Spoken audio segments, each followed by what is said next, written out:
Tá, já liguei o áudio aqui, então. Fala galera, tudo bem com vocês? João por aqui. Tô aqui com Hugo e Rodrigo para mais uma live aqui no canal e hoje vamos conversar um pouquinho, né, sobre, vamos ver um pouquinho de banco de dados, realidade aumentada, vamos falar um pouquinho sobre isso.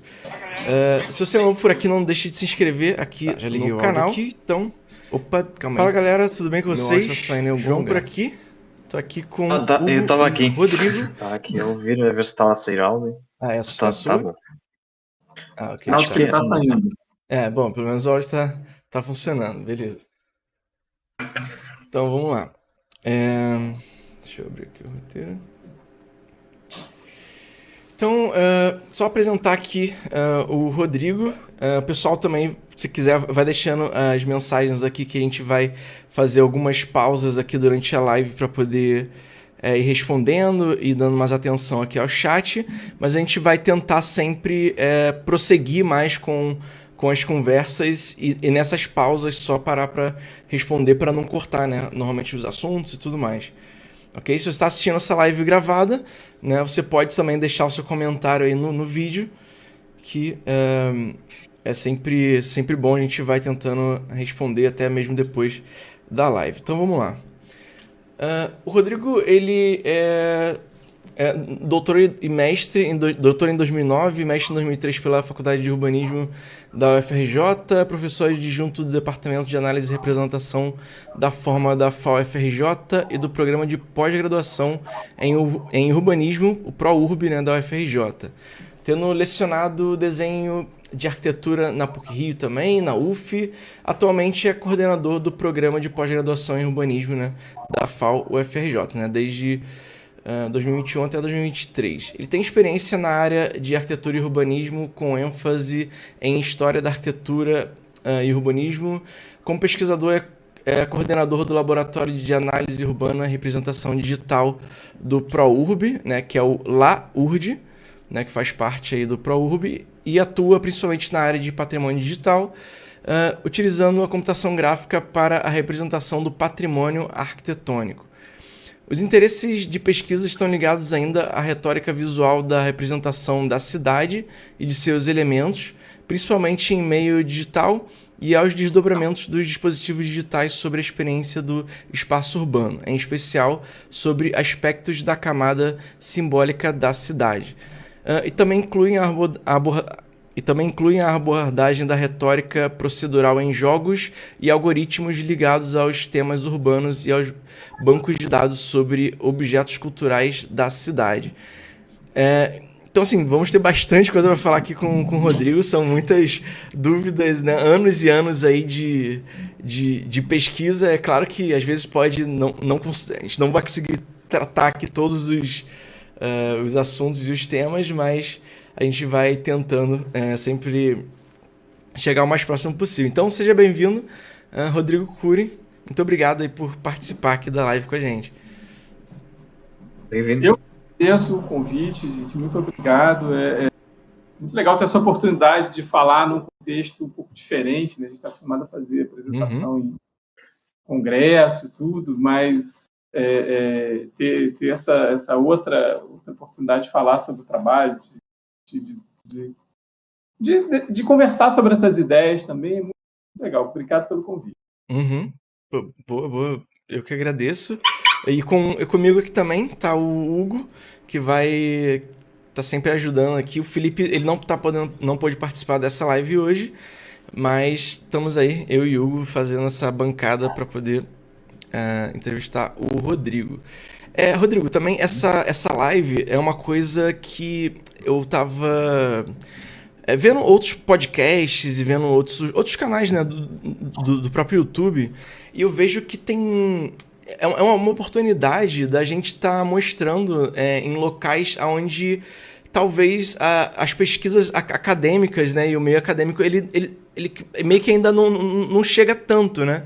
com essas conversas mais próximos ao público, muita gente às vezes sabendo, né, o que um pesquisador faz, como é que é um trabalho de um pesquisador, como é que funcionam as pesquisas, né, e acaba gerando até descrenças, né, que é ruim em relação às pesquisas, né, por falta de conhecimento mesmo, né. Eu acho que trazer mais para perto, né, de todo mundo esses assuntos, acho que ajuda, né, um pouco essa parte, né. Então, vamos lá. Eu fico feliz mesmo de poder fazer isso e de mostrar outras oportunidades de se trabalhar com arquitetura, outras maneiras de arquiteto. Boa, boa. Como é que começou a sua vida na arte, na arquitetura? Como é que começou a interessar-se por essa área? Mas isso vai...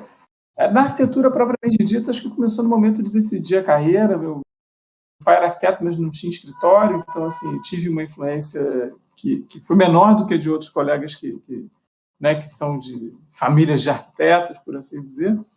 Mas acho que sempre esteve presente de alguma forma, então fui fazer arquitetura, mas desde o início eu estava muito interessado nessa convergência de arquitetura com a representação gráfica digital. Então, isso sim vem desde antes da arquitetura, né, dessa escolha propriamente dita pelo Caíra, e uma vez que entrei na faculdade, foi daí para frente. Assim,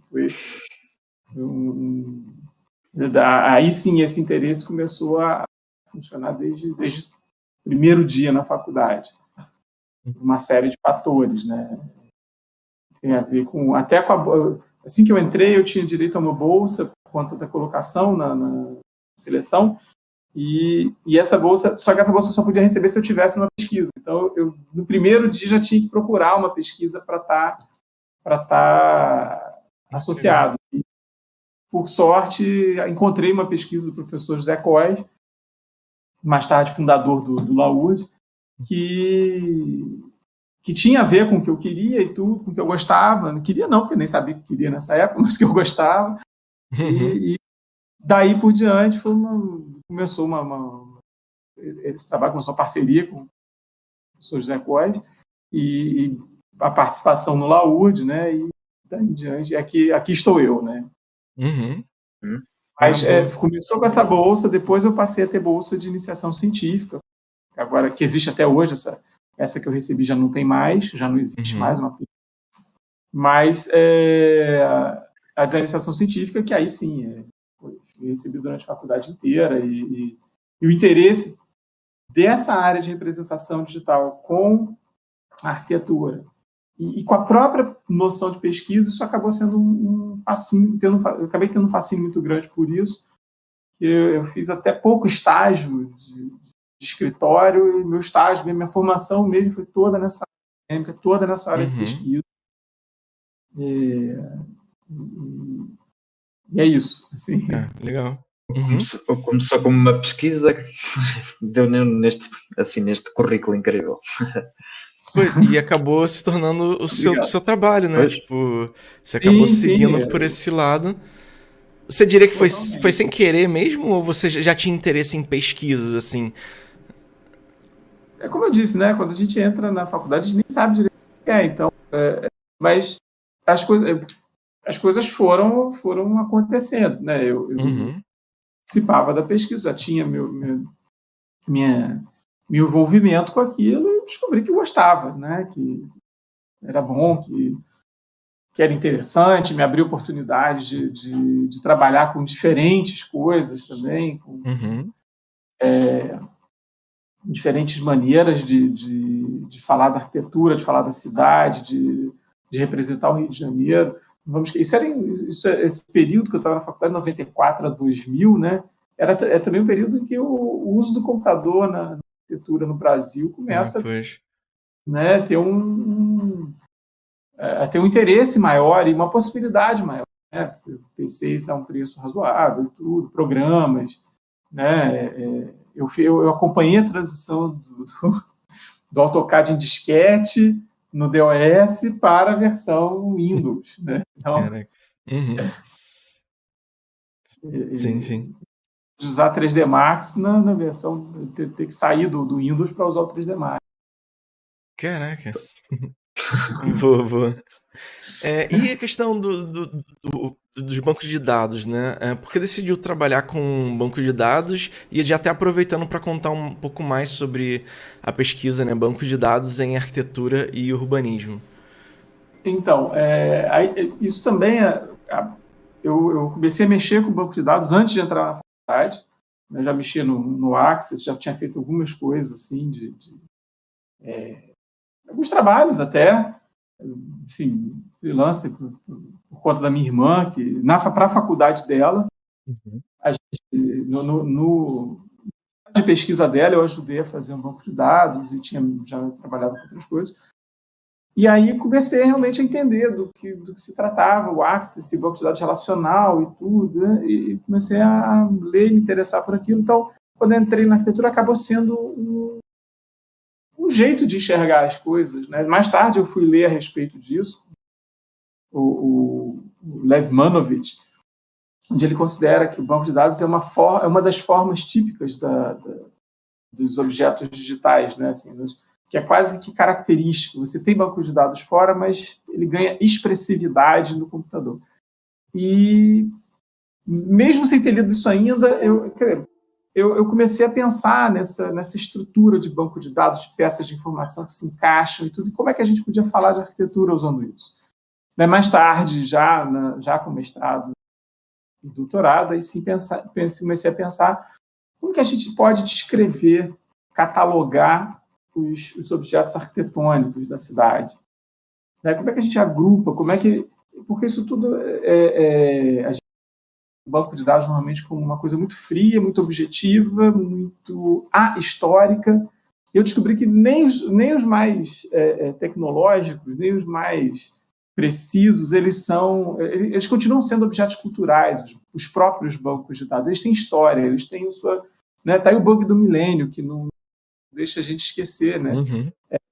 Em determinado momento, ninguém achou que fosse chegar no ano 2000 aquele banco de dados. Então, vamos guardar os anos com 2 dígitos. E de repente, todo mundo tem... Por quê? Porque é uma decisão de um contexto cultural específico. Na década de 70, por que eu vou pensar numa coisa que vai durar 30 anos? Né? Então, e os bancos tiveram que se adaptar, ser reescritos. Eu acho que é isso que me interessa, né? Essa possibilidade de ter bancos de dados expressivos, capazes de descrever a arquitetura, de pensar a arquitetura com diferentes formas de agrupamento, diferentes relações que podem emergir, né? Que a gente talvez não preste atenção no primeiro momento, mas de repente aparecem quando você descreve, né? Quando você registra a arquitetura num banco de dados, e principalmente no banco de dados pensado para isso, que entende que esses registros são maleáveis, né? Eles não são duros, eles são subjetivos, eles são interpretações que a gente faz dos objetos, né? Acho que é por aí. Assim, esse é o meu interesse. Claro que os bancos de dados hoje aparecem no próprio Building Information Models, eles são bancos de dados espacializados das obras, mas o meu interesse maior é entre obras. As obras, como é que os autores se ligam, como é que a gente consegue prever essas relações. Levou a trabalhar mais tarde com a professora Maria Cristina Cabral na pesquisa dos arquitetos estrangeiros no Rio de Janeiro, que gerou o livro Presença Estrangeira, né? E que a gente realmente, através daqueles verbetes, está tentando sempre descrever como que essas coisas se conectam, além de descrever o objeto em si, que já é uma missão complicada, né, do ponto de vista da arquitetura, porque, como a gente estava comentando antes, ano da obra. Eu não preciso chegar nem em estilo essa questão que já exige uma tese de doutorado por si só, mas ano da obra. Ano da obra já é algo capaz de gerar tardes de discussão, como a gente passou, como a gente teve, né, para ver como classificar as obras. né? Como é que você, a própria construção de uma linha do tempo, como é que você classifica as obras, é ano de projeto, é ano de completa, é o ano que a obra começa, enfim. São decisões de interpretação, e às vezes você tem de uma, não tem da outra obra, então também não adianta. Não, vai ser ano de projeto. Mas aquele eu não tenho o ano do projeto, só tenho o ano que completou, só tenho o ano que começou a obra. Então, essas discussões que me interessam, né? Como é que a gente faz para descrever isso e tornar manipulável simbolicamente pelo computador, né? Que o computador, no fundo, é essa máquina de manipulação simbólica. Ele serve para a gente ampliar nossa capacidade de manipulação simbólica. E pensar em banco de dados é isso também. Boa. Se respondi, se enrolei, mas... Não. Boa. Agora passando para outro tema que você trabalha também, o que é a realidade aumentada? E como é que chegou ao tema de arquiteturas fantasmas? Pois aliás, esqueci de comentar, Arquitetos Estrangeiros tem um site, né, que está sempre em construção enfim, reelaboração, mas a realidade aumentada chegou por conta de eu comecei a me interessar no tema por conta de uma orientação de mestrado da Marina Lima Medeiros, que hoje está fazendo doutorado na Áustria. Ela trouxe esse tema, a gente começou a pensar nisso, né? Ela desenvolveu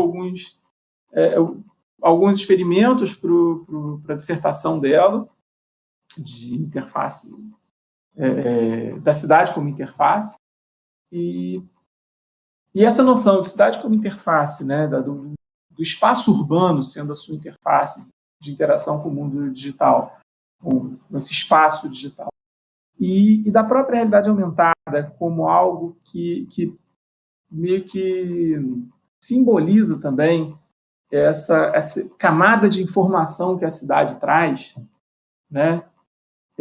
Isso passou a me interessar.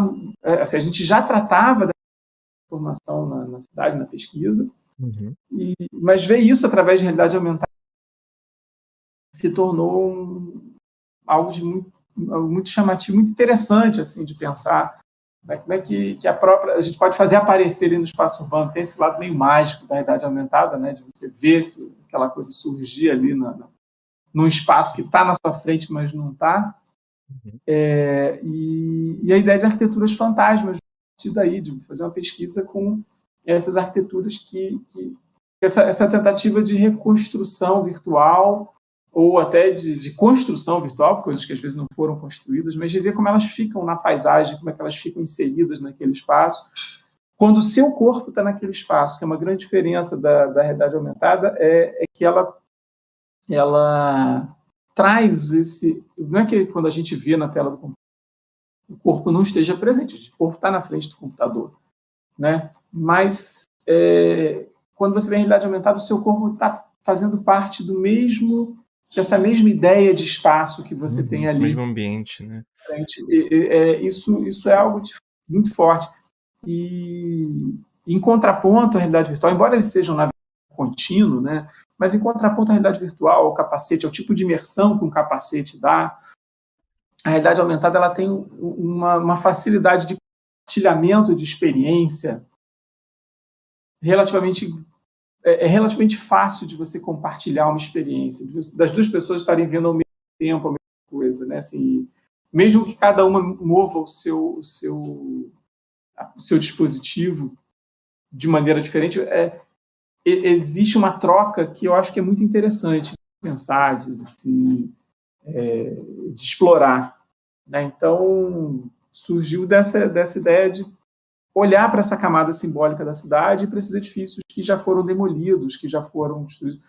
A gente começou falando de três edifícios de exposições universais brasileiros, de modernistas, o edifício de Nova York, Lúcio Costa e do Niemeyer, o edifício de Bruxelas, o pavilhão de Bruxelas do Sérgio Bernardi, e o pavilhão de Osaka, de 70, do Paulo Mendes da Rocha. porque são edifícios que são temporários, mas faz para ter alguma experiência espacial desses edifícios, né? Como é que a gente bota eles na paisagem, olha e faz uma exposição de edifícios de exposição. Então começou com foi o nosso primeiro experimento dentro da pesquisa, além do experimento das coisas que a própria primeiro momento de experimentar com realidade aumentada e ver o que a gente conseguia com isso, né? Tanto em maquete pequena quanto em escala 1 para 1. Boa, boa. E nesse processo, e até ligado um pouco mais ao seu dia a dia, talvez, ao dia a dia das pessoas que estão produzindo, como é que você usa o 3D, né? Como é que o 3D aparece, né, na realidade aumentada, tanto no seu dia a dia, né? E como é que isso é feito, né? Aparece muito. O Laud, ele foi realmente pioneiro no uso de software de visualização tridimensional na arquitetura no Brasil, assim, e principalmente na área de patrimônio virtual e história digital. Assim. Realmente trabalha com isso desde 95, desde 94, desde antes de ter o Laud, que começa em 95. Por conta dessa origem, a gente começa muito ligado ao 3D Max. Existe uma cultura muito forte do 3D Max, porque a gente também não tinha nenhuma possibilidade de pensar em fazer modelos interativos, embora em 99 a gente visto até num congresso, primeira vez que eu vi o uso para a representação da arquitetura da engine do Unreal, foi em 99. Caramba. Com a Virtual Reality Notre Dame. Primeira vez que eu vi, estava num congresso, e foi realmente aquela coisa mesmo de abrir os olhos e falar, nossa, dá para usar para fazer. Mas a gente acabou a gente não foi muito por esse caminho. E ficou muito 3D Max para a gente. Claro que depois, com o SketchUp, a gente abraçou muito o SketchUp, porque para o aluno de arquitetura foi uma grande democratização do 3D, o SketchUp do Google.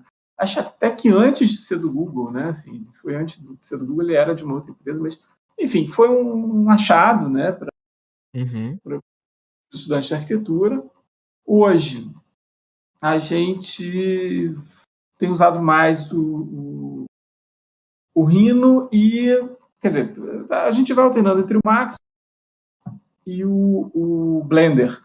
Algumas experimentações do Blender, tenho tentado estimular o quanto eu posso, porque eu acredito mesmo acho que vale a pena a gente ter essa cultura, né, de pesquisar esse tipo de ferramenta. Acho que faz parte também da nossa missão, pesquisar com esse tipo de ferramenta. É claro que tem hora que não dá, a gente precisa também responder a uma cultura de software que não depende só da gente. E é bom que a gente tenha as licenças estudantis para isso também, né, que ajudam muito nesse sentido. Então, é isso. A gente tem começado a fazer algumas experiências com o Blender, assim, incipientes, mas aos poucos faz, assim, porque é uma suíte bastante completa, na verdade, e para o tipo de aplicação que a gente desenvolve, não faz tanta diferença, não é? A gente não desenvolve animações que precisa de uma série de plugins comerciais. A gente está trabalhando com... É interessante porque quando você vai trabalhando quando você começa a trabalhar com realidade aumentada, né, é como se você fosse assim, agora o computador já consegue trabalhar com milhões de polígonos e tudo fica bacana, perfeito, com texturas e sombras em tempo real, etc, etc. Aí você vai trabalhar com realidade aumentada e você volta para a década de 90, né, década do início de 2000, onde você tem que contar os polígonos, contar as texturas. o arquivo não pode ser pesado, né? A internet agora pode transmitir arquivos, você vê um filme no seu celular. Mais para a realidade aumentada, você ainda tem que trabalhar com uma compressão e tudo que você puder diminuir, porque é o processamento em tempo real do 3D mais a câmera. Né? Uhum, dá uma sensação de déjà vu de coisas nesse sentido. E normalmente você usa com um celular, né? Com um dispositivo móvel para poder processar isso, né? A gente... porque é isso, um dispositivo que tenha algum grau de mobilidade. Você pode fazer, né? Tem várias experiências que a pessoa começa a mexer no Unity, no Unreal, e os plugins, o Vuforia e tal, que vai, bota. Aí o cara usa a câmera do laptop para testar, porque é muito mais fácil de fazer o teste. Mas é um teste, né? Você não vai ficar mexendo, mesmo sendo um laptop, você não vai ficar conduzindo seu laptop para ver um edifício, para ver né? Não é prático. Até porque a câmera do laptop normalmente está voltada para a realidade aumentada à frente, né? Pois. A gente vai até entrar um pouquinho mais a fundo nessa parte, né, de softwares e qual dispositivo vocês usam e tudo mais. Só para a gente poder fechar aqui, para o pessoal conhecer mais o Rodrigo e o que para começar essa conversa, né? Aí vai lá, Hugo, manda mais uma. Sim, era que artistas o inspiram? Se tem artistas que o inspiraram nessa sua área? Já falou da exposição, mas se existem alguns artistas. Então, a gente vai... Eu tem alguns que são... Por ser da área acadêmica, eu tenho artistas e pesquisadores que me inspiram, né? Isso acaba... Então, vou aqui puxar alguns nomes que eu esqueci alguns eu anotei, outros não. O trabalho de Char Davis é muito interessante, assim, o trabalho Osmoses, pelo tipo de imersão que faz, né? É uma imersão que é um trabalho de arte digital que o controle do avatar é feito pela respiração da pessoa. Caraca. Assim, numa época... E ele é um trabalho bem antigo, assim, já tem uns 20 anos, pelo menos, e pensar que isso já estava sendo pesquisado, né, quando a gente está lidando com joystick e mouse, na maior parte do tempo, assim, senão a gente pode avançar muito, né? Indo para outra ponta, né, o trabalho que não é de arte, mas é de entretenimento, eu acho que é artístico, né? Eu tive a oportunidade de experimentar o The Void como lugar de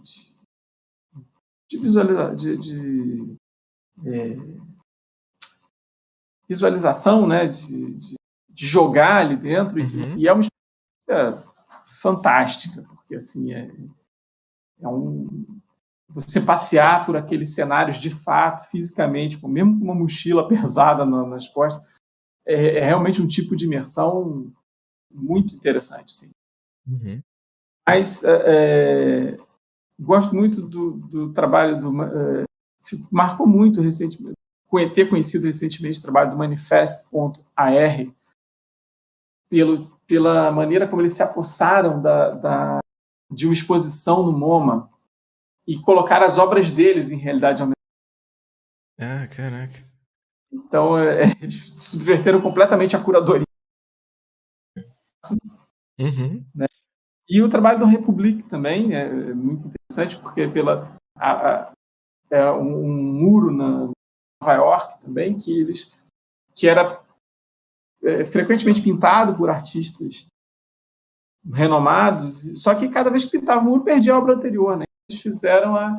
Eles criaram um aplicativo para você poder revisitar essas obras no muro. Né? Você sobrepõe as obras anteriores ao próprio muro. Então, os trabalhos estão aí nessa margem da questão do espaço digital, né? De você se apropriar de uma marca, de se apropriar de um espaço, de você recuperar uma memória. Nesse sentido, a Gisele Beigelman também tem trabalhos super interessantes na área no Brasil, assim, uma referência. Na área de arte digital, a própria FRJ, que tem um trabalho muito interessante com o trabalho do Guto Nóbrega também, aqui, vizinho da gente na EBA. Né?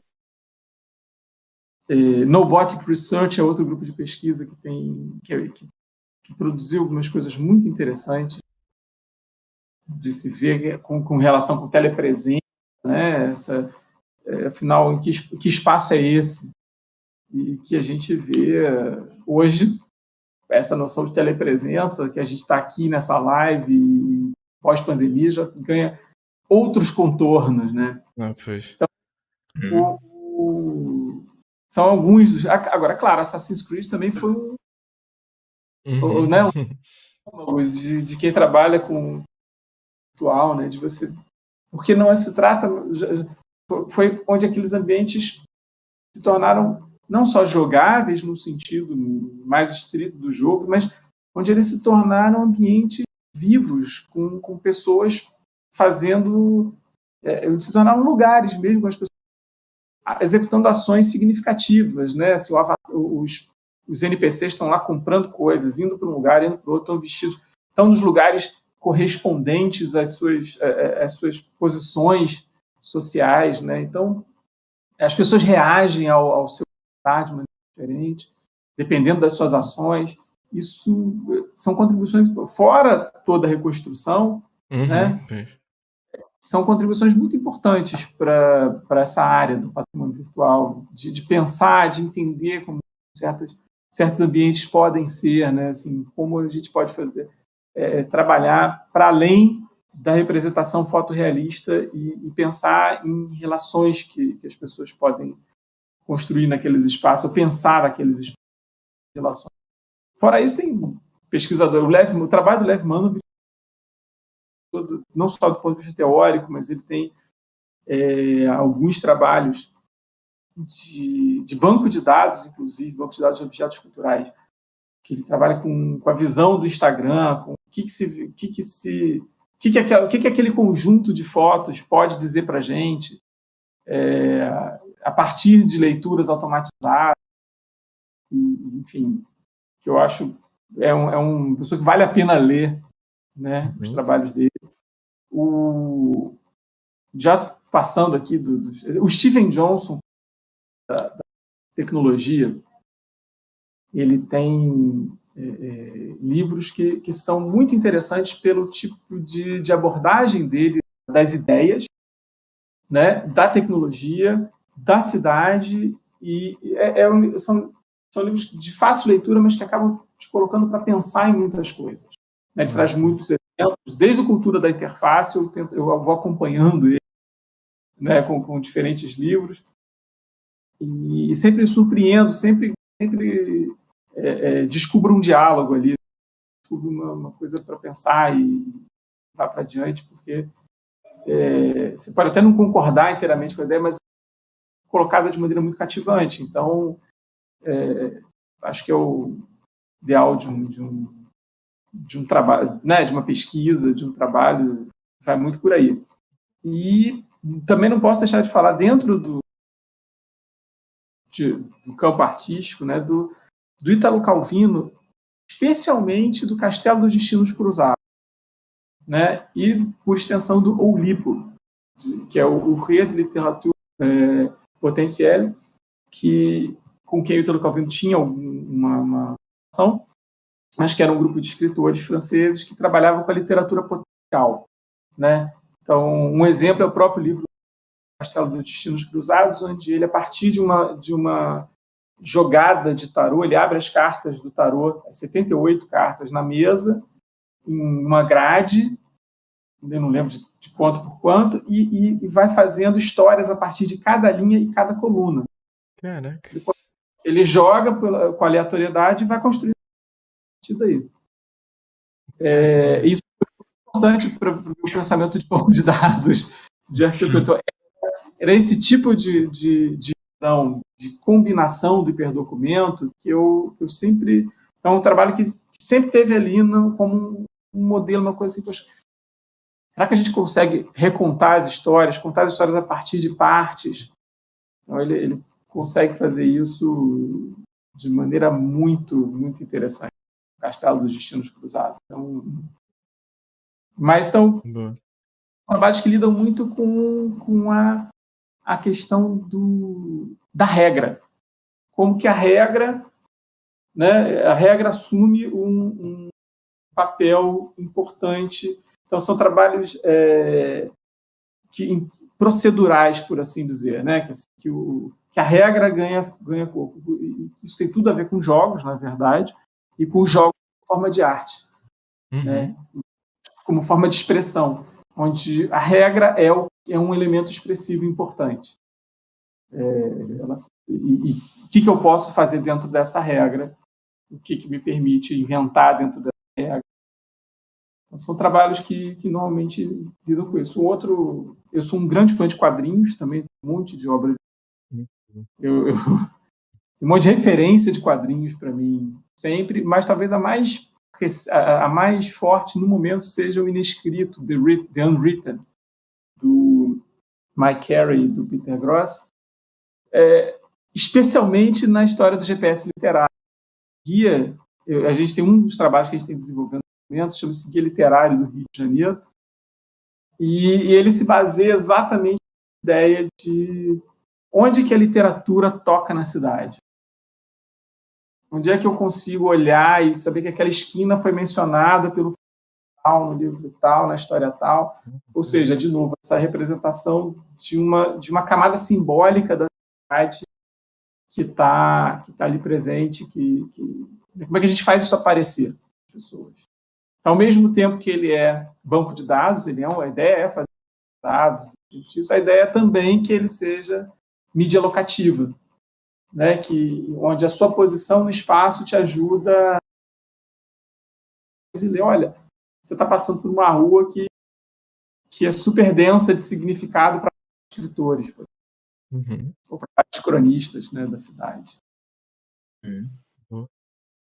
Não, cara, ótimo. Acho que a gente conseguiu ter bastante referência. E isso é legal, Rodrigo, porque normalmente o pessoal que acompanha aqui o canal, né, vem mais pela questão do Arquivis, né? E é uma coisa até que eu gosto de sempre estar mostrando aqui que o 3D, representação digital. Muita gente acaba começando pelo Arquivis. Eu acho que é um mercado que é muito... Ainda mais quem fez arquitetura, né? É quase como o primeiro contato e mais imediato, né? Mas quando a gente acaba vasculhando e vendo que... como você deu exemplos agora em obras de literatura, e você vai se aprofundando até quando você entra no VR, aí você entra nos games, né, Assassin's Creed, e você vai vendo que essa representação gráfica e o 3D, ele é muito mais às vezes do que você só ficar, tipo, às vezes reproduzindo alguma coisa de forma comercial. É mostrar mesmo outros caminhos, né, e outras possibilidades, né, que a gente está muito acostumado, até mesmo com os jogos, né, a gente acaba indo já direto para os jogos. O VR ele é sempre passado de uma forma muito comercial, ou AR, né, também, ele é sempre passado de uma forma comercial. Você vai fazer uma realidade virtual aumentada para um edifício que vai ser construído, a construtora te paga para fazer isso, mas só que agora, o que você está falando aqui é uma outra coisa, é uma pesquisa que não necessariamente está indo para um lado comercial, está fazendo todo um estudo aprofundado, sabe? É meio que mostrando mesmo várias camadas do que você pode trabalhar, né, com 3D. Pode ser muito mais profundo do que o que a gente está acostumado a ver, né? A gente tem essa vantagem na pesquisa, né? Assim, a gente trabalha com prazos distintos, com cobranças distintas. O processo é muito mais importante, o que a gente vai descobrindo ao longo do processo é muito mais importante. Ao mesmo tempo, eu acho ótimo quando a gente pode trabalhar com essa visão de iniciativa. Olha, a gente já fez assim, até dentro do próprio laboratório, e é sempre super estimulante também, porque você trabalha com outras restrições, né? A gente tem as nossas restrições, a gente tem um orçamento que é mais limitado, tem né, o tipo de cobrança que a gente pode fazer e tudo, mas eu acho muito bom ter esse contato, essa troca, e acho ótimo os alunos da gente, os ex-bolsistas da gente, né? Você, por exemplo, quando eles vão para fora e levam essa de pesquisar, de pensar diferente, de conseguir e conseguem introduzir isso, claro que parcialmente, porque as demandas são outras, mas elas também ajudam a repensar o próprio trabalho em questão, né? Essa visão artística, ela tem artística no sentido da pesquisa, de entender de pensar esses significados, essas coisas, essa visão tanto de pesquisador quanto de artista, ela pode ter um valor muito grande mesmo desses trabalhos, e às vezes vai ter mais abertura e menos abertura do tipo de trabalho que você vai fazer. Mas eu fico muito contente quando dá para, sabe, quando essa vontade de fazer, de pesquisar, de fazer o diferente, de testar mais uma coisa, ela consegue ser levada para adiante, sabe? Acho que é recompensador a gente ver muito bons, assim, de coisas que foram, sabe, gestadas ali nas conversas e da pesquisa, e que não tem por que não terem uma aplicação prática em algum. Né?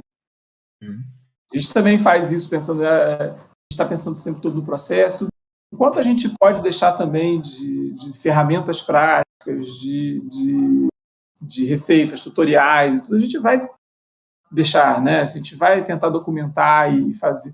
Porque isso também é nosso objetivo, que aquilo que a gente vai pensando ser reapropriado em outros contextos e gerar novos conhecimentos e novas ideias, né? Isso é a parte estimulante também do trabalho. Boa. Então, só para a gente passar para a segunda parte aqui, deixa eu ver, cadê? O Gui falou, né? Falou sobre o Blender, né? O Guião já teve aqui na live passada, né? Ele tá sempre aí falando com a gente pro Blender. E ele teve tem que mencionar, é importante mencionar pesquisa, principalmente no meu grupo específico, porque graças a ele a gente tem alguns caminhos abertos para o Blender hoje na pesquisa. Ele, quando teve com a gente como apoio técnico, ele pôde fazer esse trabalho e ajudar a introduzir isso.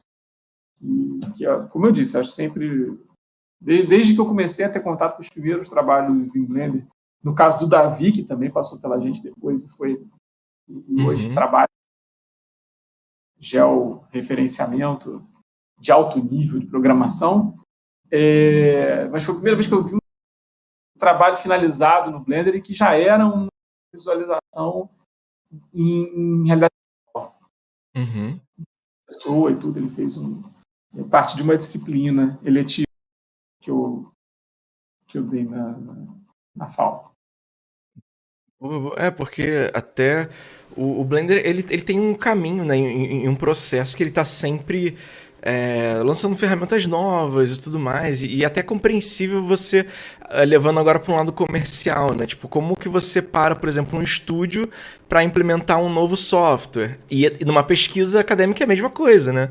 Como é que você vai conseguir implementar, né, com os recursos que você tem? Às vezes algum estúdio pode pagar um valor muito alto para ter uma equipe gigantesca para fazer essa implementação. E às vezes uma pesquisa acadêmica não vai ter isso, né? Então a gente tem que ir na relação ali mesmo, né? Para conseguir... para conseguir fazer isso acontecer, né? Então... Acho que o Blender agora vai estar lançando, a gente vai fazer até uma live aqui do Blender 3.0. Ele tá chegando com coisas bastante interessantes. Eu, inclusive, tô migrando, assim, o meu estúdio aqui, que eu tenho junto com a minha esposa, do Max pra Blender, né? Todos os trabalhos que eu já tô fazendo agora são todos em Blender, já, assim, porque eu vi que é possível, né? Cara, e é open source, é de graça, eu acho que isso, né, ajuda bastante aí em qualquer coisa, né? Deixa eu ver só mais aqui, né? E o Gui falou sobre E também, apesar de trabalhar com AR, o Blender agora tem tido bastante desenvolvimento no VR. Pronto, você está em sua casa e consegue olhar à volta e tem tido bastante desenvolvimento nisso.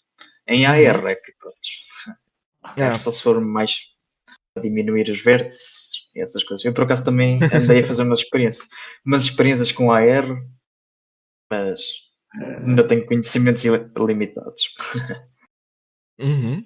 Boa. Mas por acaso aprendi, foi assim que aprendi a programar um pouco, foi a tentar fazer experiências com AR.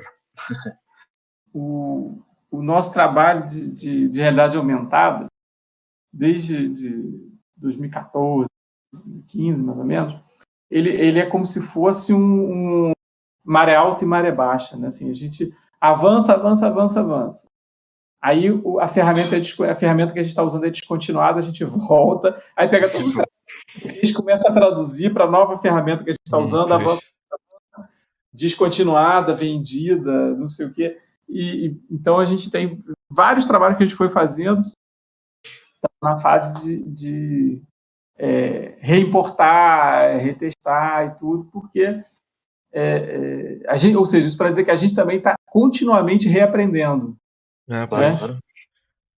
Tem sido muita... É um mercado razoavelmente instável, claro.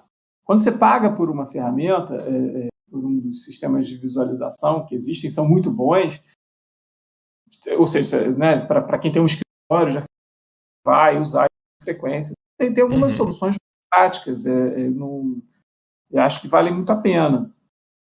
Mas, pensando no estudante de arquitetura, pensando em pesquisa, pensando em questões de continuidade dos sistemas, né? Porque hoje você paga, seu cliente visualiza, você vendeu a obra, certo, você não quer ter aquilo, você não precisa ter aquilo continuamente, né? Certo como o portfólio também. Para a gente, não. A gente quer, né, construir experiências em realidade que valham por elas mesmas.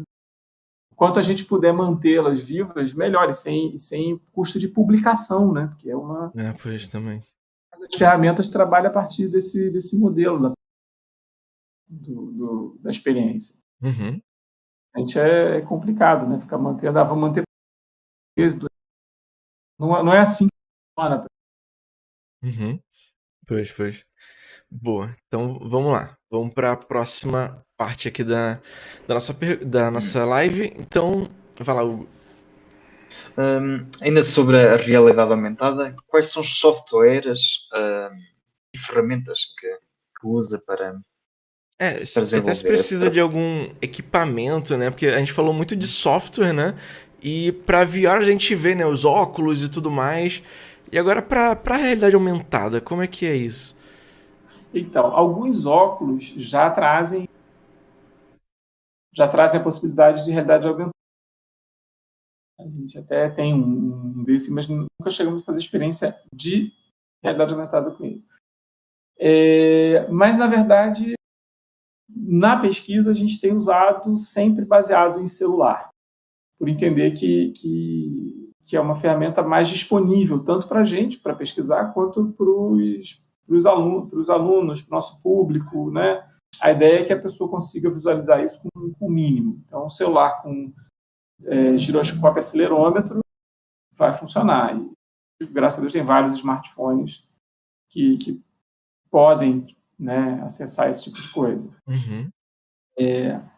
O software que a gente usa, além de algum software de modelagem, né, Max, a gente tem evitado o SketchUp por conta dos polígonos depois, né? Mais uma ferramenta gratuita.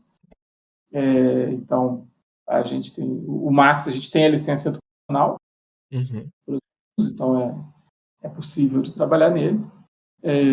Então, Max, Blender, eventualmente o Rhino, dependendo se o aluno já tem a licença, se ele já usa com frequência ou não.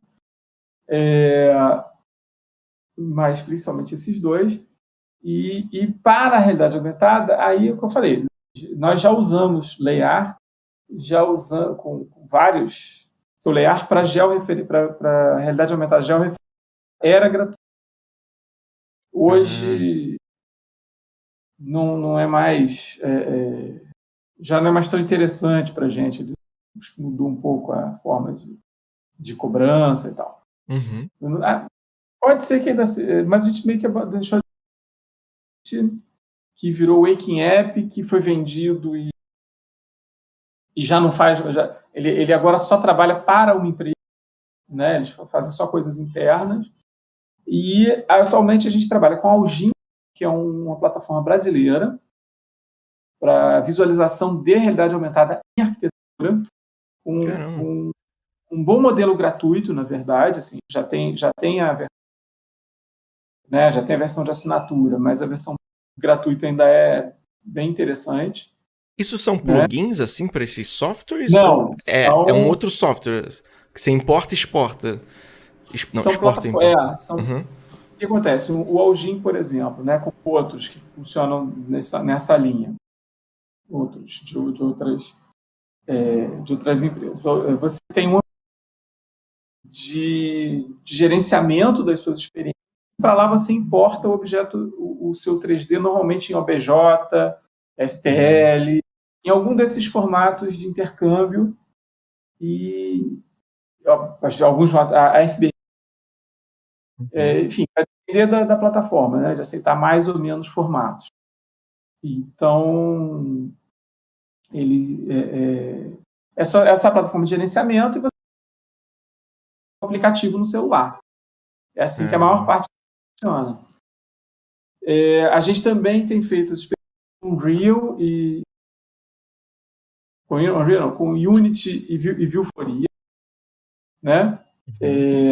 Só que o plugin do Vuforia ele tem, assim, claro, você pode usar para desenvolver, mas coisa você já tem que pagar. Mas para o desenvolvimento, é interessante que você vai desenvolver um executável, tem esse lado de você fazer uma experiência fechada, com mais possibilidades de interação, né? Porque tem toda a programação do Unity disponível para você fazer interações com os modelos. Então, é uma ferramenta muito poderosa, mas que, portanto, dá mais trabalho de montar de montar, de fazer todo o processo e de programar. Aí a programação já segue lá os padrões de Unity, né? E a gente tem feito algumas experiências também com AR.S, script para visualização de realidade aumentada via HTML5. Caraca. Que aí já tem sido assim, é bastante promissora, porque se pesa um pouco mais, se pode pecar um pouco mais pelo desempenho, e tem dúvida que entre um aplicativo desenvolvido em Unity e um feito para rodar a partir de um browser no celular, eu tenho certeza de que, né, eu vou ter uma queda de desempenho. Mas para os nossos interesses pode ser muito prático. O tipo de programação que você faz, a maneira de publicar. Eu acho que a gente pode ter algumas coisas, umas boas surpresas aí pelo caminho. Boa. Rapidinho. Deixa eu só ver aqui. A Pitanga que falou, né? Conversa com o Rodrigo é ficar anotando referências o tempo todo. Rodrigo são muitas referências. Saudade, cara. Fez. Então, vamos lá.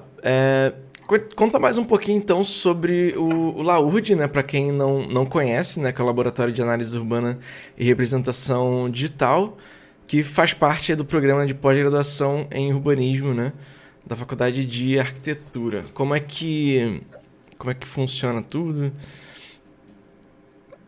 Então, o LAURD foi fundado em 1905 pelo professor José Cois e pelo professor Roberto Segre.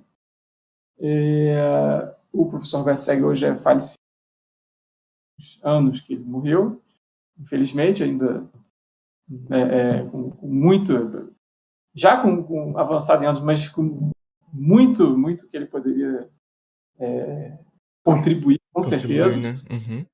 E o José Cois, ele hoje está na Federal de Santa Catarina. Ele se transferiu para lá e tudo. Então ficamos eu e o Neylor, e a Maria Cristina, e agora o Tiago Leitão também, como os professores orientadores, né, fazem parte do programa de pós-graduação em urbanismo, que são hoje eu sou o coordenador do laboratório. De 95, a gente trabalha com essa tal da história urbana e logo do patrimônio virtual, né, com esse campo do patrimônio virtual e da história urbana em meio digital.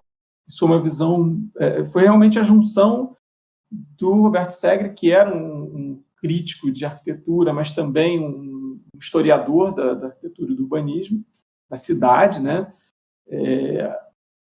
com o professor José Cois, que nessa época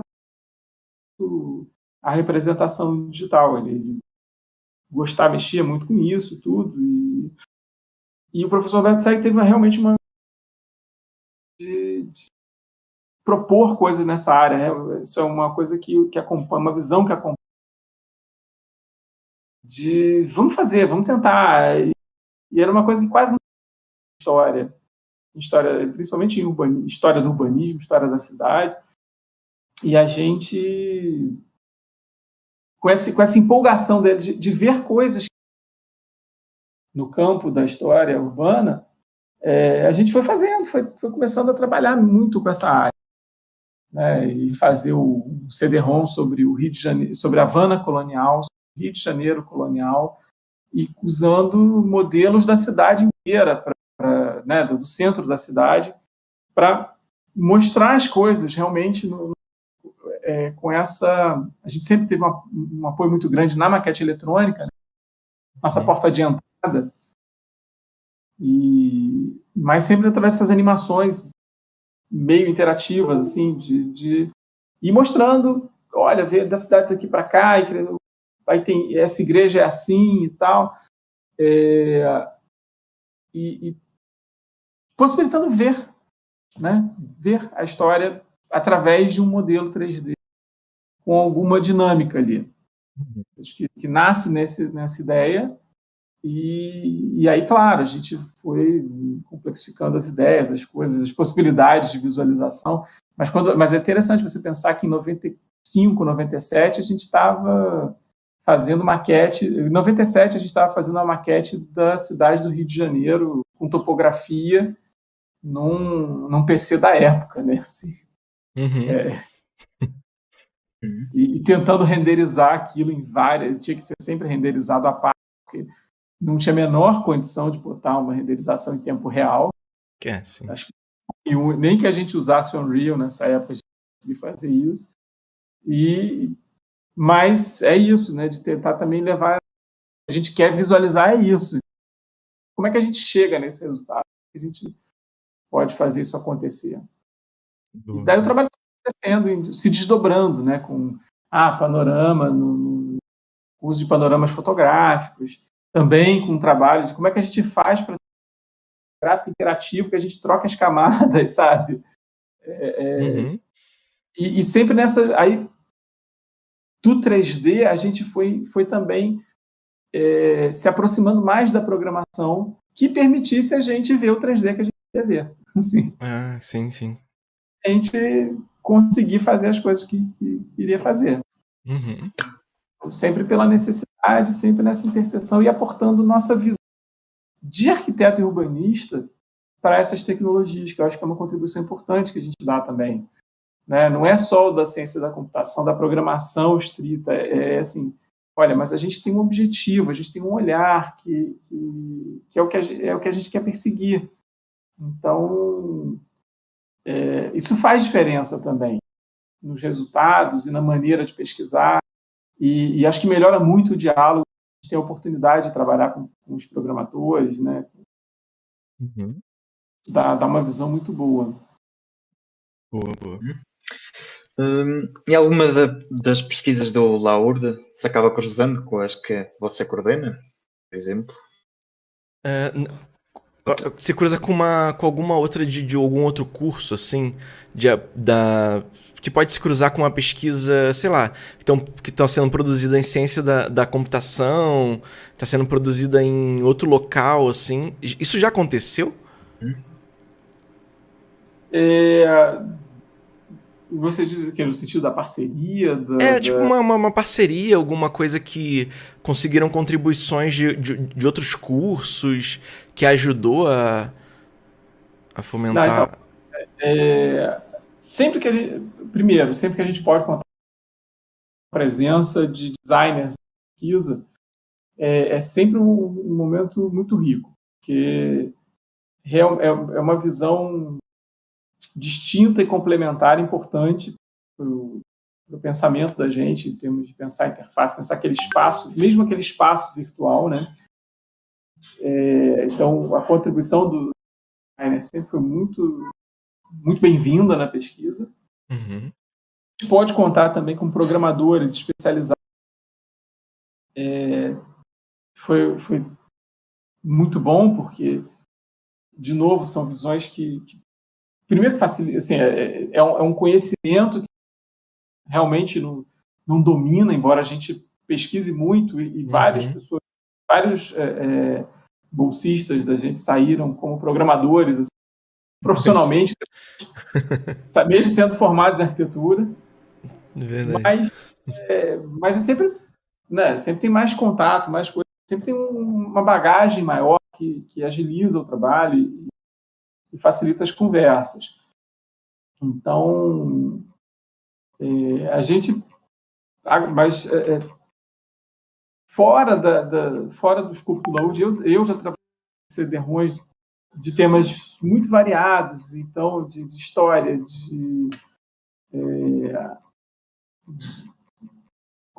lidando com bancos de dados, então, de legislação urbanística, que realmente ajudam a gente a gente está devendo. E acho que a gente ainda tem muita parceria para explorar, né? Tanto dentro da UFRJ quanto fora, assim. Parcerias específicas do laboratório. Nossa grande com a Rice University, né, e com o Instituto Moreira Salles na produção, a gente, na verdade, está fazendo uma parceria para incluir alguns dados no Imagine, né, e algumas pessoas da equipe estão trabalhando no próprio Moreira Salles para aprimorar o sistema do Imagine Rio, da Rice University. Legal. Boa. Grande parceria que a gente tem, que está começando a gente está começando a ver vários fora, mas também com historiadores. O professor Neilo Vilas Boas tem comentado muito bom com historiadores e geógrafos para aprimorar nossa pesquisa histórica, né? Assim, nossas ferramentas teóricas, histórica mesmo, e nossas ferramentas de espacialização, né? A gente realmente tem sido muito rico isso. A gente aprende muito quando a gente se permite essas aberturas. A gente consegue fazer essas aberturas, que às vezes é difícil pelo próprio dia a dia das instituições. Tem o Gui falou aqui, né? WebAR, né? O futuro realmente, mas hoje a performance é sinistra mesmo. Aí ele falou que queria perguntar o que o Rodrigo vê do futuro da realidade aumentada e a preservação de patrimônio digital. Quais os entraves atuais da pesquisa e o que seria necessário para avançar? Nossa Senhora!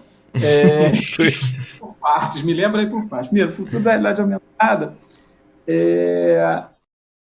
Bom, o futuro seria Edith do Homem de Ferro lá pro Homem-Aranha, né? Assim, que você tem um óculos, todas essas informações, assim, desde que não acione os mísseis para atingir ninguém. Mas, embora que eu voltando ao Homem de Ferro, aquela mesa lá seja um sonho de consumo para qualquer um de nós, né? Pois, é verdade. Eu me lembro até hoje do primeiro filme do X-Men, quando você tinha aquela visualização que acho que era do Magneto, né? Assim, que mostrava toda uma maquete da cidade, assim, físico, na hora, montado na hora. Mas onde que eu acho que a gente vai ter? Eu acho que a ideia do HoloLens eu acho muito potente. Eu não sei quando que ela vai se concretizar para mercado e tudo, porque a realidade virtual tem um caráter muito solitário. Por mais que exista o avatar, né, essa representação do corpo, essa copresença que a realidade aumentada traz, eu acho que ela ainda vai ser um elemento muito importante, né? Então, talvez a gente tenha aí ou um desenvolvimento do HoloLens para que a gente possa conversar em conjunto e ver as mesmas coisas com mais precisão, mais clareza, mas compartilhando o espaço e a linguagem corporal de cada um.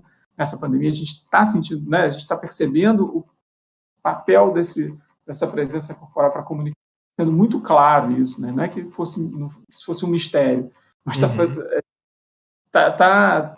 muito claro, está muito fácil de perceber. E eu não sei em que ponto que a realidade virtual vai trazer, já vai conseguir traduzir isso, né? E é claro, essas coisas, como eu disse, é um contínuo, né? Essas experiências tendem a se mesclar e você ter, de repente, equipamentos que permitam melhor essa copresença, né? ver o corpo da outra pessoa, posturas, as inflexões de voz com mais clareza, a fala conjunta com mais clareza, porque é outro problema né, o som, esse som comprimido, ele é prejudicial às conversas de muitas vozes, né? Então, eu acho que o futuro da realidade aumentada vai passar por esses dispositivos de visualização coletiva, né, que facilitem isso. Não sei se por telas, por projeções, telas para o celular projetar alguma coisa, não sei, enfim. Mas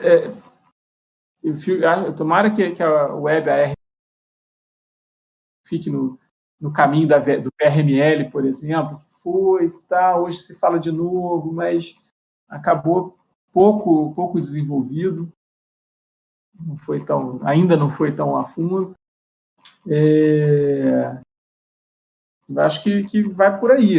Assim, nossas pesquisas no laboratório em realidade aumentada, então, é o que eu falei, a gente está agora querendo realmente explorar esse caminho do Web AR dentro das nossas possibilidades e trazer essa experiência urbana, né, também para as pessoas, dessa visualização do seu próprio espaço, nessa camada assim.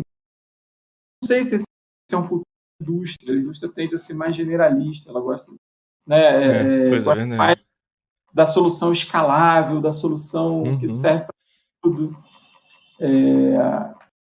Eu acho que tem espaço para as duas coisas. Eu acho que tem espaço também para as soluções locais, as coisas que experimentam com o que está em volta, simplesmente, sabe? Eu vejo grande potencial nisso também, porque essas soluções escaláveis acabam deixando de fora algumas questões locais importantes. Acabam tendo que passar por cima disso. É natural que isso aconteça, né? É o problema do banco de dados. O banco de dados, para poder servir a tudo, ele acaba nivelando, aparando arestas demais de certas questões. E aí você corre o risco de ficar, de não entender a situação com tanta clareza. Pequena pergunta que eu já esqueci metade, assim.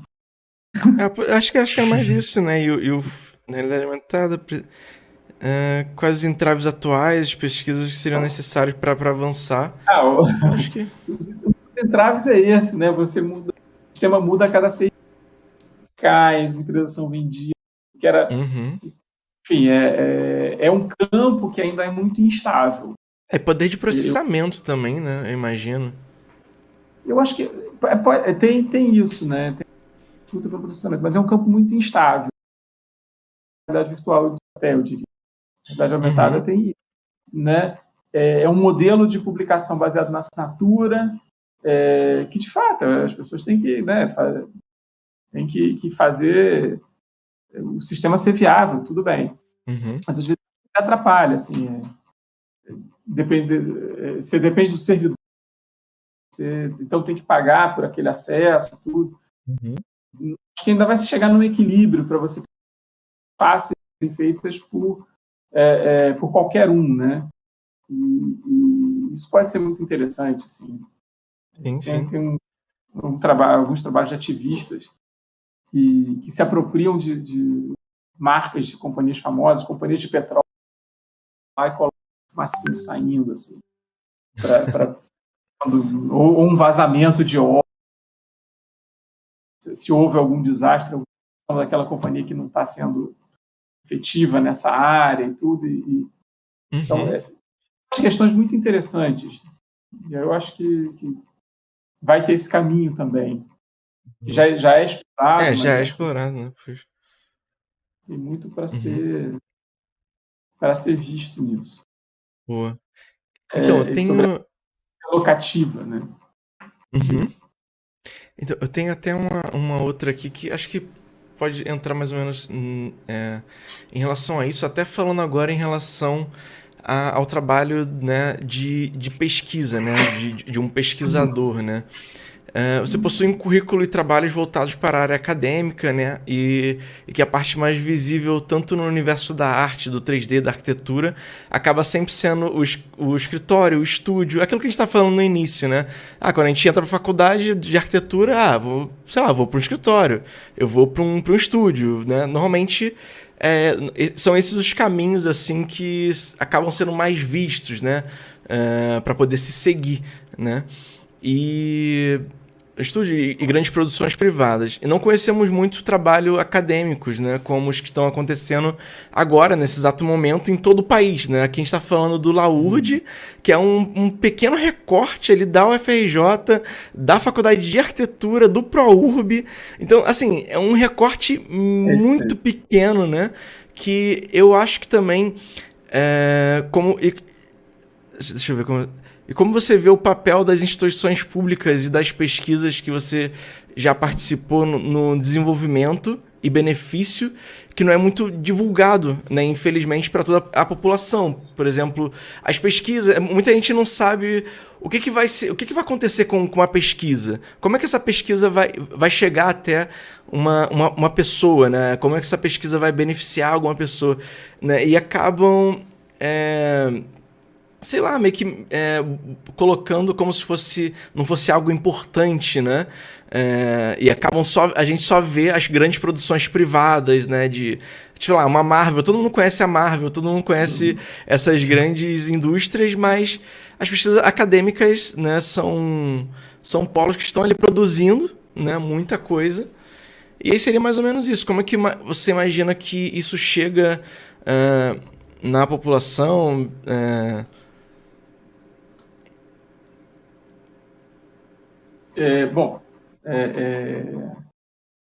A gente procura fazer as publicações, né? Mas isso é quase que um trabalho de tempo integral, vamos dizer, né? De você traduzir aquilo que você está fazendo para as pessoas. Então, de vez em quando, a gente tem que parar para fazer isso mesmo. E nem sempre a gente consegue essa brecha, enfim, de maneira satisfatória. Mas A nossa publicação vai muito pelos congressos e tudo, e vai deixando as coisas abertas, né, em maior parte em repositórios abertos, sempre que possível, e tudo, para que possa ser apropriado por outros pesquisadores, principalmente. Site, Instagram, a gente procura fazer a divulgação mais geral do trabalho, né? A gente deve começar com e canal do YouTube também, para algumas coisas que a gente produziu também terem maior possibilidade de visualização pelas pessoas. Tentar dar mais visibilidade para aquilo que eventualmente interesse, né? Assim, a pesquisa, ela tem esse lado de, claro que a gente faz a pesquisa pensando numa finalidade, que ela vai ter uma utilidade, que vai servir tudo, mas essa utilidade, a maior utilidade dela está no processo, na formação das pessoas que fazem parte desse processo, das coisas que você vai descobrindo ao longo do caminho. Né? Então, uma pesquisa, teve aqui uma apresentação, outra e tudo, talvez ela não tenha tido um site como resultado, mas ela formou 3 pessoas que estão trabalhando ali aqui, com esse conhecimento que foi fomentado. Esse é um lado meio invisível que é muito importante, porque essas pessoas aprenderam, discutiram, elas tiveram uma visão teórico-conceitual, elas tiveram tempo de refletir sobre o que elas estão fazendo, né? E tempo e espaço para a reflexão de algumas coisas que nem sempre elas vão ter fora, mas então elas tiveram aquele tempo de reflexão que permite que elas ajam onde quer que elas estejam depois com aquele espírito, com aquelas ideias, né? Então, e claro, com aquela formação também, com aquela ciência brasileira. É uma oportunidade de aprender, de trabalhar aprendendo, né? Sim. Que a gente tem. Então, é isso. Isso já é, para mim, já justifica bastante esse trabalho com pesquisa.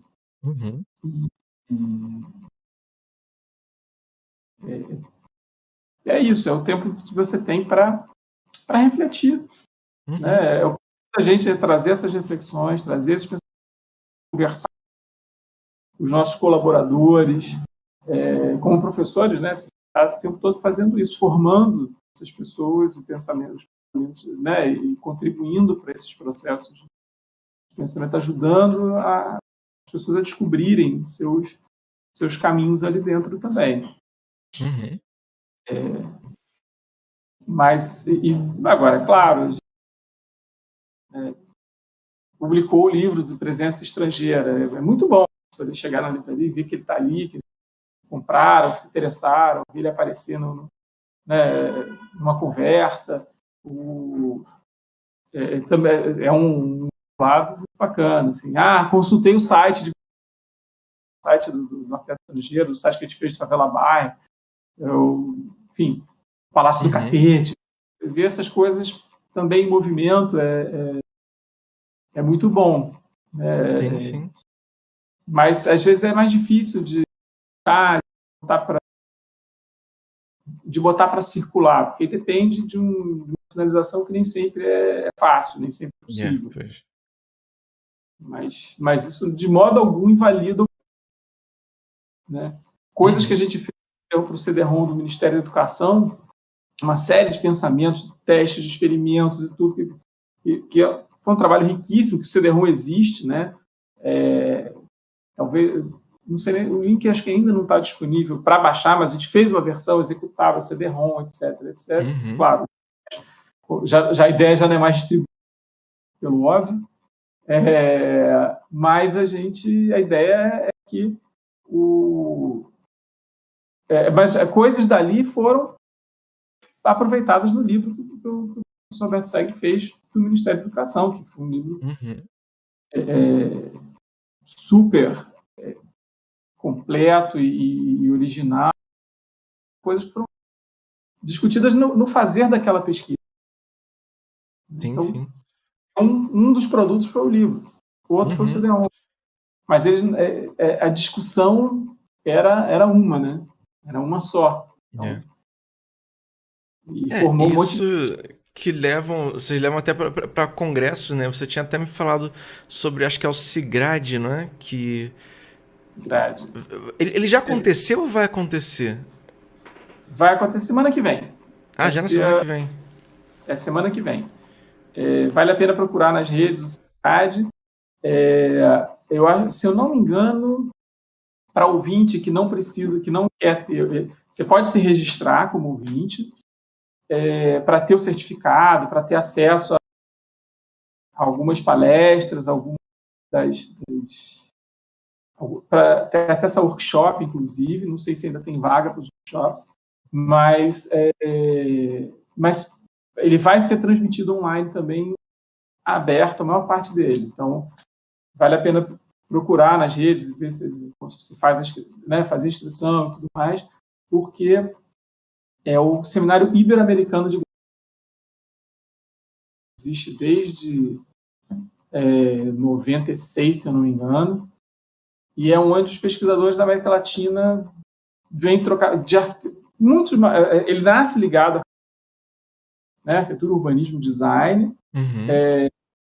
Então, a maior parte vem dessa área mesmo e troca experiências daquilo que está sendo feito nas universidades da América Latina no tema da representação e da fabricação digital, da arquitetura paramétrica, né, as mais recentes que ganharam mais força, mas é um dos grandes congressos nessa região, assim, onde as pessoas se conhecem, trocam figurinha.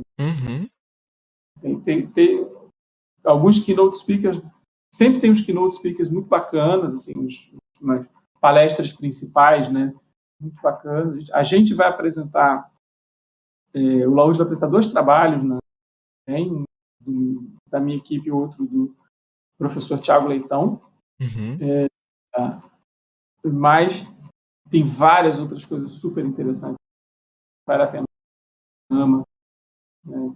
Para sigrad.org que vai... Boa, inclusive, acho que eu até já botei na descrição aqui do vídeo. Quem quiser conferir, dá uma olhada lá. Tem também o site do Laurde, já com os 2 trabalhos do Rodrigo. E é isso, né? Eu acho que a ideia é essa mesmo, é estar aproximando, né? E mostrando um pouco mais nessas pesquisas. Então, por isso que até, Rodrigo, eu deixo aberto, né? Quando você tiver algum material de divulgação, às vezes, que vocês produziram, se quiser me mandar para divulgar aqui. A gente está tentando sempre trazer esse portal assim com as outras pessoas, né? Que tem arquitetos, tem designers, né? E tem muita gente que já veio me procurar por a pesquisa, né, que eu trabalhei com o Naylor. Essa pesquisa que você trabalhou, não sei o quê. Acho que ele até chegou a pedir o contato, né, do Naylor para poder... E às vezes são pessoas até que eles fazem uma outra pesquisa aqui em Portugal, numa universidade, e que às vezes a gente está conseguindo, né, fazer esse cruzamento, né, de dados e vocês têm uma quantidade de dados com vocês, eles têm outras quantidades e às vezes essa junção, né, é super importante. Então, o que eu puder ajudar, com certeza pode contar. Obrigado, muito obrigado. Vai ser muito bom. Boa. Nos conta um pouco como é ser pesquisador, como é que é estar sempre atualizado, é estar sempre... Se o dia é completamente só ler artigos ou se envolve mais coisas? Basicamente, como é que é a sua vida como pesquisador? A gente vai trabalhando, no caso, ao contrário, a gente vai criando demandas. Descobre, pensa no que quer pesquisar e vai correndo atrás de ter recursos para pesquisar aquilo. Né? Então, a gente trabalha por projeto, como algumas pessoas da iniciativa privada fazem. Os setores trabalham por projeto, outros trabalham por demanda. Você tem o escritório e tal, e chega o projeto para você, chega uma demanda para você. No nosso caso, o mais comum é a gente criar a demanda. Então, pensar no próprio projeto e e correr atrás de um financiamento de pesquisa, né, uma bolsa, que você tenha equipe, por exemplo, para trabalhar naquele projeto. Tem alguns voluntários, mas a ideia é trabalhar sempre que possível com os bolsistas, para as pessoas, né, tenham também aquela recompensa do trabalho. E para que a gente tenha o recurso também de comprar o equipamento, de financiar uma ida a um congresso para apresentar o trabalho, afinal de contas, né? Então, a diferença vai muito por aí. Você vai trabalhando com essa perspectiva da criação da demanda e é claro que isso gera o seu próprio custo administrativo, né, por assim dizer, de você prestar conta daquilo que você conseguiu, de fazer os relatórios daquilo. Então, um dos seus produtos, né, ou vários, dependendo do caso. Então, esse que é assim que funciona. Boa. Antes só da gente fechar, vamos à última pergunta só. Deixa eu ver aqui. Teve mais Temos gente. aqui Fala Diego Azevedo, né? Ele chegou há pouco, estou fazendo TCC em arquitetura e essa área mais tecnológica da arquitetura e da representação muito me interessa. Alguma indicação de grupo nesse segmento no Nordeste? Ele é do Rio Grande do Norte. Rapaz, eu não vou ter nenhum nome de cabeça, assim, que não tem, né? Assim, mas tem gente boa no Nordeste fazendo sim. Tem uns trabalhos, eu tenho visto alguns trabalhos no Nordeste bem bacanas, especificamente no Rio Grande do Norte, aí que eu vou ficar. Mas manda um e-mail que se eu procuro os alfarrábios lá, pode... Consegue. E acho que toda universidade, todo curso, né, tem a sua pesquisa ou alguma parte ali que tá fazendo alguma pesquisa em alguma coisa digital. Hoje em dia, com o computador, né, tipo, não tem como não ter, né? E de repente, né, pode ser aí, se o Diego tiver em alguma universidade, pode ser um ponto também que ele está participando ou vai participar de alguma pesquisa na universidade onde você vai estar atuando, né, Diego? E você pode mostrar, né, um pouco do trabalho do Laurde, né, e de repente ver se interessa também, né, essa junção. Esse intercâmbio, com certeza. Esse intercâmbio, né? Pois, eu acho que... Estamos sempre abertos a trocar informação, assim, é muito importante. Ele até perguntou aqui quais os eventos acadêmicos, né, ou revista. Acho que eventos acadêmicos, a gente acabou até de falar, né, do SIGRAD, né? Começa a olhar para o SIGRAD. Pois. Existe uma base chamada Cumincad, que reúne todos os trabalhos do SIGRAD, do ECADI, que é a europeia, da ACADIA, que é a norte-americana, a norte-americana no sentido de América do Norte, né, toda, assim, incluindo o México. E também com a Adria, que é a versão asiática. Então, essa rede toda está presente nessa base. Ali você encontra a referência de todos os artigos desses congressos. Você, com alguma paciência ali, consegue... Acho que tem artigos... Assim, já dá até para ver se tem alguma coisa do Rio Grande do Norte, então de alguma outra universidade aqui verdade. Do Norte. Eu acho que é possível, sim, de fazer essa busca, encontrar alguma coisa. Boa. Mas assim, tentar ver o SIGRAD semana que vem é um ótimo ponto. O que está sendo feito nesse momento, assim, ficando agora. Até para tirar dúvidas, né? Conhecer pesquisas que estão acontecendo, né? E ali você vai ser... Aí aonde procurar, acho que é ali, né? Boa. O Gui falou, posta esses links depois pra gente. Beleza. O do SIGRAD está aqui já na descrição do vídeo, né? Os do Laurde também já estão por aqui. E depois, se o Rodrigo tiver mais algum outro, pode até botar como comentário do vídeo, né? Que ele vai ficar gravado. E aí o Rodrigo pode até comentar já com esses links que Tá bom. já vai ajudar, tenho certeza. Então, para fechar, Rodrigo, quais são os seus planos aí para o futuro? Tanto de pesquisa, tanto de algum trabalho profissional que é extra universitário, assim, extra faculdade, não sei se você tem alguma outra coisa assim que não seja da área acadêmica. O que você pode nos contar sobre isso? Não, os trabalhos mais dessa área assim, são realmente o guia literário, que eu já comentei aqui. A gente está fazendo a visualização do plano Agache em realidade aumentada. A gente vai apresentar a versão parcial do trabalho, né? A gente está no meio do caminho desse trabalho, então a gente vai apresentar esses primeiros resultados no seguinte.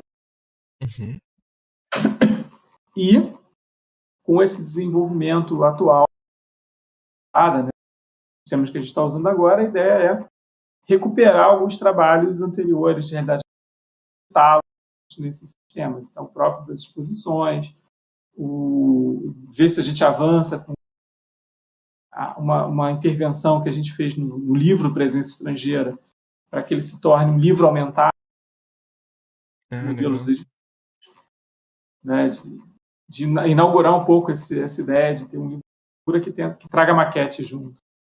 Eu nem sei, nem inaugurar, porque outros já podem ter feito isso, mas a gente fazer coisa que eu acho que pode ser uma forma muito interessante de trabalhar os livros também.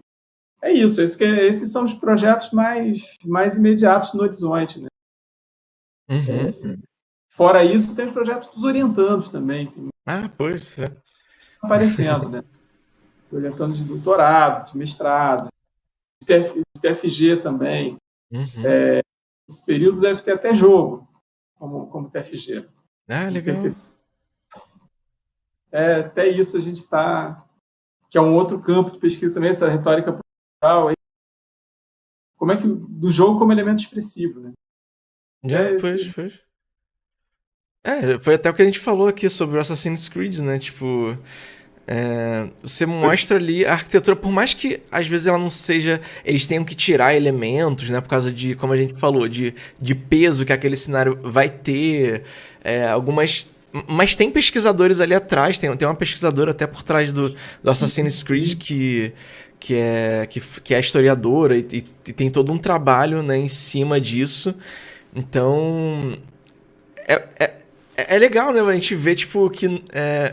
onde a arquitetura se conecta com 3D, se conecta com o jogo, se conecta com todas essas áreas, né? E é mais ou menos isso, porque foi o que o Rodrigo falou, tipo, eu me formei em arquitetura, o Gui que tá aqui se formou em design, a Pitanga se formou em arquitetura, aí eu vim descobrir que o Gui tá trabalhando com programação na última conversa que a gente teve, eu tô trabalhando com 3D, mas agora indo mais para a parte de animação, a Pitanga tá trabalhando com programação também, e a gente vê quantos caminhos, né, e quantas coisas que a pesquisa produziu e abriu a nossa cabeça a pensar... Aí, tá vendo? É o pense diferente, assim, o pensar diferente. Tá vendo? Aconteceu dentro do meio acadêmico, né? Então... É isso. Esse é o nosso papel, velho. Pois. Diferente. Não é que tem a obrigação de fazer diferente, não ser. Pois, claro. Mas, assim, mostrar que tudo bem, só há outras coisas que você pode... É simples isso, ampliar, não tomar o lugar. Pois. E não ter medo de tentar as coisas novas. Exatamente. Exato. Pois, acho que essa é a principal coisa, né? Então, cara, Rodrigo, muito obrigado. Agradeço muito aí a sua presença e a conversa. Acho que foi bem divertido. Eu tô relembrando, né, isso. Essas conversas são um pouco inspiradas, né, nas conversas do Laurde. Né? Eu até comentei isso com o Gui da última vez, onde a gente engata em um assunto, aí já vai para outro e leva para a parte de... A gente fala sobre arquitetura, fala sobre tecnologia, fala sobre arte, design e... Bom, é mais ou menos isso mesmo, a intenção e aproveitar, né, divulgar também os trabalhos, né, que são produzidos, né, nas universidades. Eu acho isso é importante, é um papel que eu gosto. E espero que vocês tenham gostado e o pessoal também que está aqui na live. Então, obrigado aí, o pessoal que participou. O Neylor esteve por aí, a Elisa, o Gui, o Emanuel também Diego. passou por aqui. O Diego, pois, a Pitanga. E acho que é isso aí. Hugo, obrigado mais uma vez por estar aqui comigo, né, para fazer essa live. E, Rodrigo, qualquer coisa é só falar comigo, pode me mandar quando for divulgar alguma coisa. Porque é sempre bom, a gente gosta também de estar dando notícias de coisas que estão saindo agora, né? A gente gosta de estar mostrando coisas novas e seria muito legal trazer o seu trabalho, né, para mostrar aqui também pro pessoal. Beleza? Ótimo. Muito obrigado, João. Obrigado, Hugo. Prazer conhecer. Prazer. E agradeço mais uma vez esse espaço aqui. Feliz de poder ter tido essa oportunidade de conversar, de trocar uma ideia aqui, de falar com vocês, conversar com vocês. Então, muito obrigado. Nada, Rodrigo. Muito obrigado. A gente que agradece. E é isso aí, pessoal. Até a próxima live, né, vai acontecer com o Neylor. Então já vai. É a carreirinha do Laurde, né? Foi o Gui, o Rodrigo. E isso por um acaso, aí veio nele. Depois vai ter a Pitanga também. Então a gente vai falar na próxima live sobre realidade virtual. A gente já falou sobre AR, agora vamos falar sobre VR. E é isso aí, galera. Muito obrigado e até a próxima live. Tchau, tchau.